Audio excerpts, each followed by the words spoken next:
I'm Dave Brown with Space Sports, a place where we explore the biblical principles of God's Word in the sports arena.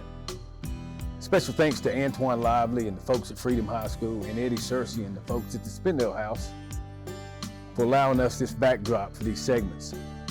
We're excited to release a 6-week segment called Officiating Legacy, where we will focus on 3 families of officiating in the Western Piedmont of North Carolina. Thelma and Kerry Garden, Tony and Stedman Whisnant, and Travis and Austin Butler. 1 Corinthians 15:58 states, your legacy is not about celebrating your life or achievements, but maximizing the influence you have in the lives of others so that you know your work for God is not in vain. I couldn't be more proud to introduce to you these 3 legacy building families exclusively on Space Sports. Officially, my life parallel to chasing the dream of officiate. It takes so much of your life. That's why I'm so proud that this kid, he seems to see that. And I know the relationship you have with Maddie, and you guys are special kids. And I'm proud that you see that. There is a balance. You guys work together. Yeah. Family business. Tell us about the family business. And I mean, you get up, you eat cornflakes with the guy. You go to work, you run the landscape business, and then you got to come officiate with us. I mean, at some point, it's still good. Talk to me. So he's had the landscaping company since '88. Had about 31 years. 31 years. We got 11 guys work for us, and again, I'm on the downhill. I'm gonna turn it over to him and let him do as is, and I'm gonna sit back and enjoy my years. So basically, the same way kind of fell to my lap of basketball, the lawn care landscaping kind of fell same way. You know, if you're not in summer school growing up or you in daycare, summer camp, I was going with him.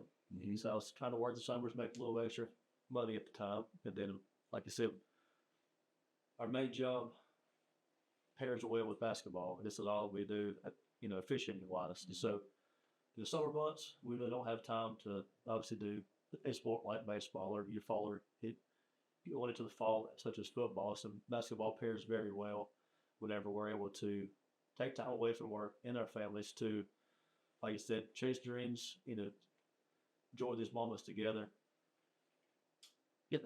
I guess it got to a point for me when I was getting older, 2025, I started taking, my time more seriously and what I wanted to do, the goals, what I wanted to do as a regular career, what aspirations I wanted with basketball.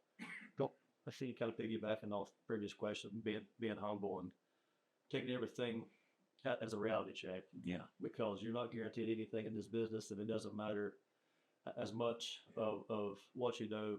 It kind of falls back on the political side of it, and who can help you. There's got to be somebody that's above you to pull you through, pull you up. Yeah. And with his help, I've been able to get to where I've been in Division II, and I'm very happy to where I'm at. What I'd love to have a taste of Division I, obviously who wouldn't, but I think for me it's a positive to not have to go through 10 years of chasing down a D1 dream that may or may never come true. Yes. So I'll be 33 in January and get to the point now where I feel more, would say subjective, but more respectful of spending more time with family. Yeah. Friends, first and foremost. Basketball is always going to be there. Yeah. Hopefully your job's always going to be there. But now I understand the positives and benefits of marking off a few dates. Well, let's get you married and then work on getting that grandkid. There you go. I know the benefits of those. So, you guys, if you could change one thing about officiating high school sports, whether it be the culture, wherever you want to go with this question, what would you change? Respect. There's I've seen it for 38 years to now. The disrespect that's in the game of basketball now, it's scary. It used to be yes sir, no sir back in the day, and now it's bleak. So the respect of the game, and I've thought about it for years. What can I do? What can I say? how can I be a part of changing this culture that we're going through for the new generation of officials coming through? And I don't know. I don't know if it's, it's got to start with their parents and the families and the way they approach life. But, it's really scary, the disrespect from the kids, the parents, and of course the fans, but it's just the respect factor. Yeah. The Generation Z kids, talk to us.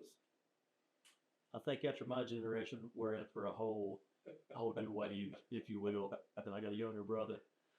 He's right around that 25 range, and I think once this next wave comes through, I can only see it getting worse to a certain degree. Yeah. And I would like to see a cultural change, not in every part of the game, but mostly just the interaction between players, coaches, the fan base. Especially how they perceive us only on the floor. They don't see us as, regular people. They only see us a couple hours calling their children's ball games, and they only have that one aspect, that one thought of us. Unless they see us outside of a ball game, they'll only see you for who you are on the floor. They don't understand your background, where you came from, what you do for a living, how normal and regular you really are in your everyday lives. Yeah. So if we can somehow inspire change on a respectful level, on a sportsmanship level, to get to where we can have more positive interactions with coaches and the players, they don't have to be so hostile all the time, because we don't want to be perceived as the bad guys or the enemies. We want to be there for the betterment of the game, for the betterment of the kids, and help them, get to the next step in their lives without being stated as a bad guy for having to do our jobs. Yeah. So Tony, let's segue to growing up. If you think back now that you're with your son on the court, sometimes in a game, or you're out there just watching him, and you think of a childhood memory, something funny. Give me that memory. It's him growing up. Well, I tell you what's funny. And I look at it at a pretty level head. And I've been fortunate to see a lot of kids come through the sport. And I see his talent level at sports was not high. But I said, I think I can take him in a different direction. He may not be able to play basketball, but I bet you I can get him a referee basketball. Wow. And so I saw his talent level in sports, and I said, we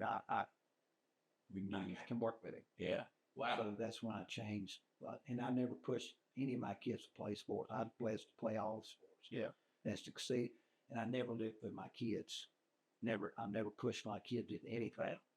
And but I saw potential. And the day he got out there and started running, I've got something I can work with here. And then we just take it a step at a time. Yeah. So Steve, you out there, tough ball game, and you glance up and see Dad, Pops down there, right? You get this warm feeling, everything gonna be good. Give me that childhood moment where you knew Dad got my back. Come on, man. So I'll probably go back to a very early split schedule memory, working with him and Rusty Hound, Fred T. Ford. This is when Robbie Bliss is still there. Rob Bliss, I'm a good friend. And so we were in a game together. I can't remember the opponent, but it was pretty competitive for the most part. And I had a couple whistles, wasn't real sure of them. And Coach Bliss was the first one to let me know that he didn't care for it. He gave me a good butt chilling. And I looked around wanting the rest of your dad to come save me. And I was hung up dry. I was on my own. I was on this island. Either had to get my way out of it or get away from it. So short little conversation. I got away and I thought about it. And I went to him and Rusty. I said, y'all not going to come help in those situations? They said, well, that's a time for you to sort and get out of situations on your own.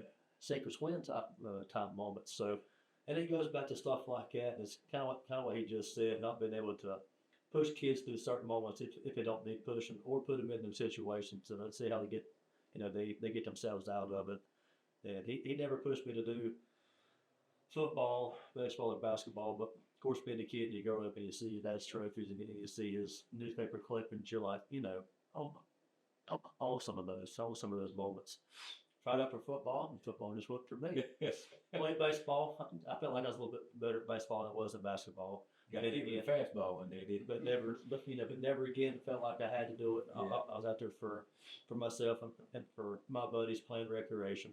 Never fed into the school system through travel ball and stuff like that. I never played school sports except for 1 year of high school baseball my junior year, and I ran 3 years across country. So never was pushed to do anything that I didn't feel like I could benefit from, or if I couldn't do it on my own.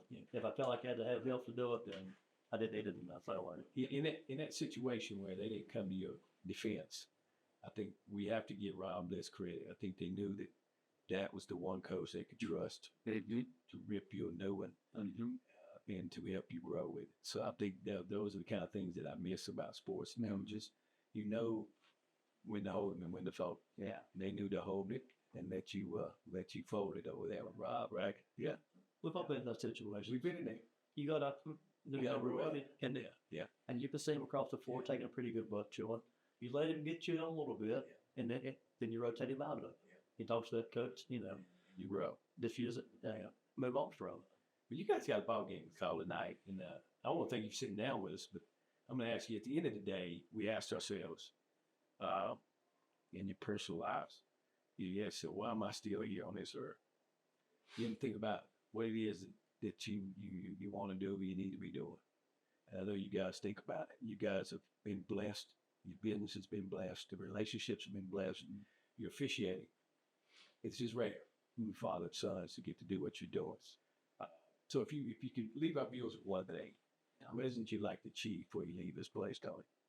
I want us to continue to achieve giving back, because I've been blessed somebody giving to me. And even when I walk away from it, I still want to give back.